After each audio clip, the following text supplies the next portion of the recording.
You know the legacy, the televised debates, the Cuban Missile Crisis, the man who challenged America to reach the moon. But what if behind the polished image and presidential seal, there was a night John F. Kennedy hoped the world would never know? A secret encounter, a journalist who vanished, and a decision that haunted him more than the war ever did. For the first time, we reveal an excerpt from a hidden diary, words written not for the public, but for the conscience of a man wrestling with his own soul. This is the night that never happened. Until now.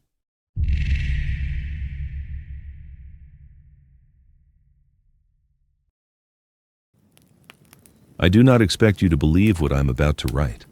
Frankly, I'm not sure I would believe it myself had I not been the one to live it, but the truth, no matter how deeply buried, has a curious way of rattling its chains when one's conscience grows restless. It was the spring of 1956. The Senate was humming with campaign whispers, and my own name for the first time was being uttered in rooms I once only dreamed of entering. "Kennedy for vice president," they murmured. A promising young man from Massachusetts, war hero, Harvard-educated, charming. Too charming, perhaps. The charm was both a gift and a poison. That night in New York, I had just finished speaking at a Democratic fundraiser uptown. Jackie was visiting her mother in Newport. I had a headache, the kind that wraps itself around your temples like a vice. The doctor had given me something for the pain, and with the mixture of champagne and exhaustion, I was not entirely myself. Her name was Claudia, a journalist. Southern drawl, red lipstick, ambition that sparkled like a knife. We met at the bar of the Plaza Hotel. She said she was writing a piece on political families, something about legacy and lineage. I should have walked away. I didn't. What happened in the hours that followed can be guessed easily enough. That's not the scandal. No, the scandal came later. At precisely 3:12 a.m., my phone rang in the hotel suite. I answered, half asleep, assuming it was Bobby or someone from the staff. It was Claudia. She wasn't calling from her room. She was calling from a payphone in Harlem. She was crying. "They're going to kill me," she whispered. I dressed in a panic.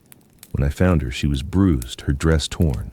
She told me she had gone to meet a source who claimed to have proof linking my father, Joe Kennedy, to an illegal stock manipulation scheme dating back to 1934. She wanted to impress me. Instead, she got ambushed. I took her back to my suite. She was trembling, her confidence gone. "If I print this, it could destroy your family," she said. "If I don't, they'll come after me again." And then she asked me something no one ever had. "Do you want me to stay quiet?" I stared at her for what felt like an eternity. In my mind, I heard the crack of a gun from Pete 109, the screams of men overboard. I remembered what it was like to nearly die for your country, and how that moment of valor had bought me the very life I now stood to ruin. So I said it. One word. Yes, I offered her a deal. A fellowship in Paris, money, protection. She vanished from the public eye shortly after. I never saw her again. 2 years later, my father was investigated quietly but never indicted. My career soared. I married Jackie. The whispers stopped. Camelot began. But late at night, when the crowds have left and the band has stopped playing, I see Claudia's face. Not the lipstick or the ambition, the bruises, the silence I bought.